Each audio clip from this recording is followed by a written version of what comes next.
नमस्कार दोस्तों। I hope सब लोग अच्छे होंगे। आज मैं इस वीडियो में मैनेजमेंट ऑफ टाइम की बात करूंगी। ये टाइम मैनेजमेंट का पार्ट सेकंड है। पार्ट फर्स्ट आप डिस्क्रिप्शन में लिंक दिया गया है, वहाँ से देख सकते हैं। इसी के साथ आप सब लोगों का मोस्ट वेलकम। आइए समय के उपयोग के बारे में हम जानते हैं। अब मैं बात करूंगी समय के छठवां सिद्धांत की, व्यस्तता भरी लाइफ। व्यस्त होना ही काफ़ी नहीं है, व्यस्त तो चींटियाँ भी होती हैं। व्यस्त होना ही काफ़ी नहीं है, व्यस्त तो चींटियाँ भी होती हैं। सवाल यह है कि आप किस काम में व्यस्त हैं। यदि आपको लगता है कि आप कड़ी मेहनत करने के बावजूद सफल नहीं हो रहे हैं, तो आप यह जान जाइए कि आप किस काम में कितनी मेहनत कर रहे हैं। देखिए, वास्तविक संसार में यह महत्वपूर्ण नहीं होता कि आप कितनी कड़ी मेहनत करते हैं। महत्वपूर्ण तो यह होता है कि आप कितनी बुद्धिमानी या चतुराई से मेहनत करते हैं। यह पता लगाना सफलता के लिए बहुत ज़रूरी है कि आप अपने लक्ष्य का पीछा करने में कितना समय लगा रहे हैं, और हाँ, छोटे छोटे कामों में कितना समय बर्बाद कर रहे हैं। अक्सर ऐसा होता है कि हम अपना समय छोटे छोटे कामों में लगा देते हैं। हम यह सोचते हैं कि पहले आसान और छोटे काम निपटा लें, इसके बाद आराम से अपने महत्वपूर्ण या बड़े काम निपटा लेंगे। बहरहाल बाद में जाकर हमें इस दुखद तथ्य का एहसास होता है कि महत्वपूर्ण या बड़े कामों के लिए हमारे पास समय बचा ही नहीं। यदि इस सिद्धांत को आप समझ जाएंगे तो आपका महत्वपूर्ण और अच्छा समय बच जाएगा। शास्त्रों का ज्ञान असीमित है और सीखने के विषय बहुत सारे हैं। हमारे पास सीमित समय है और सीखने की राह में कई बाधाएं हैं। इसलिए सीखने के लिए सबसे महत्वपूर्ण चीज़ ही चुनें। जिस तरह हंस दूध में मिले पानी को छोड़ देता है और सिर्फ दूध पीते हैं, ये चाणक्य ने कहा था। अब मैं बात करूंगी समय के सर्वश्रेष्ठ उपयोग के सातवें सिद्धांत के बारे में, पार्किंसन के नियम का लाभ लें। बुरी खबर यह है कि समय उड़ता है। बुरी खबर यह है कि समय उड़ता है। अच्छी खबर यह है कि आप इसके पायलट हैं। समय के सर्वश्रेष्ठ उपयोग के लिए इस नियम को जानना बहुत आवश्यक है। काम उतना ही फैल जाता है जितना इसके लिए समय होता है। इसका अर्थ यह है कि हमारे पास जितना काम होता है, हमारा समय भी उसी के अनुरूप फैलता या सिकुड़ता है। यानी अगर हम कम समय में ज़्यादा काम करने की योजना बनाएंगे तो समय फैल जाएगा और वे सारे काम उसी अवधि में पूरे हो जाएंगे।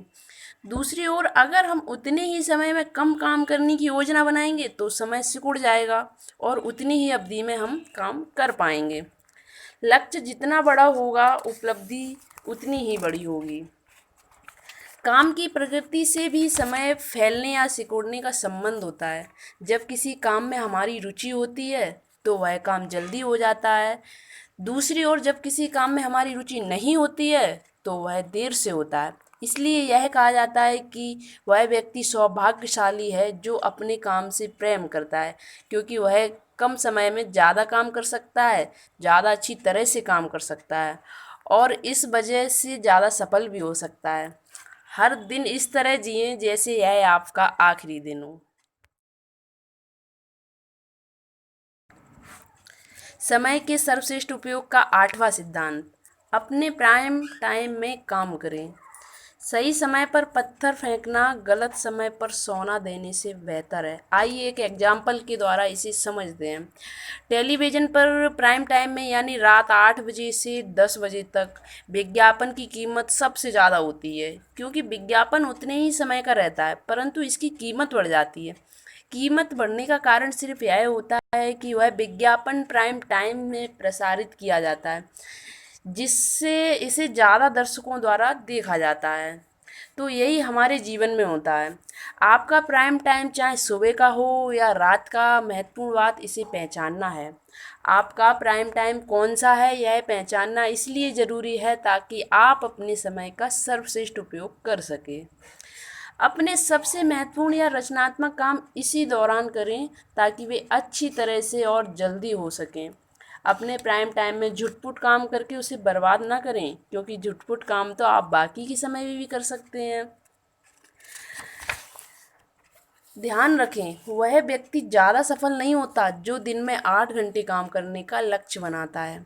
ज़्यादा सफल तो वह व्यक्ति होता है जो दिन में 8 या 9 घंटे काम करने का लक्ष्य बनाता है। दोनों में फ़र्क सिर्फ इतना ही है कि पहला व्यक्ति समय की मात्रा को महत्व देता है और दूसरा समय की गुणवत्ता को, और इसी से उनकी सफलता में ज़बरदस्त फर्क पड़ता है। अपनी प्राथमिकताओं की समीक्षा करें और यह सवाल पूछें, हमारे समय का इस वक्त सबसे अच्छा उपयोग क्या है। समय का 9वां सिद्धांत, स्वयं को व्यवस्थित करें। जो व्यक्ति 1 घंटा भी बर्बाद करने की हिमाकत करता है वह जीवन के मूल्य को नहीं समझ पाया है। अव्यवस्थित जीवन हमारे सामने कई मुश्किलें खड़ी कर देता है। इनमें से एक मुश्किल यह है कि हमारा समय ना चाहते हुए भी अनावश्यक रूप से बर्बाद होता है, और दुखद बात यह है कि हम खुद के लिए ही दोषी होते हैं। अव्यवस्था का एक अच्छा उदाहरण आइए देखते हैं, इस एग्जाम्पल से थोड़ा समझने की कोशिश करते हैं। अव्यवस्था का एक और रूप है बीमारी। असंतुलित भोजन, अनियमित नींद, चिंता, तनाव और हानिकारक आदतों की वजह से अक्सर हम खुद ही बीमारी को आमंत्रित करते हैं। समय का सर्वश्रेष्ठ उपयोग करने के लिए हमें व्यवस्थित जीवन जीना चाहिए ताकि बीमारी हमसे दूर ही रहे। हमें यह याद रखना चाहिए कि बीमारी की वजह से हमारे कई दिन बर्बाद हो सकते हैं, क्योंकि इस दौरान हम कोई रचनात्मक या चुनौतीपूर्ण कार्य करने की स्थिति में नहीं होते हैं।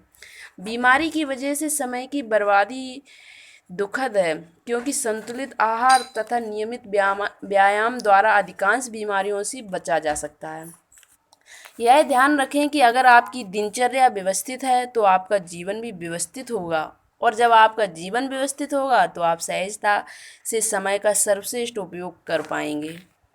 दिन में किसी रहस्यमय चीज़ होते हैं, कई बार वे पंख लगाकर उड़ जाते हैं और कई बार वे अंतहीन लगते हैं, लेकिन उन सभी में 24 घंटे ही होते हैं। ऐसा बहुत कुछ है जो हम उनके बारे में नहीं जानते।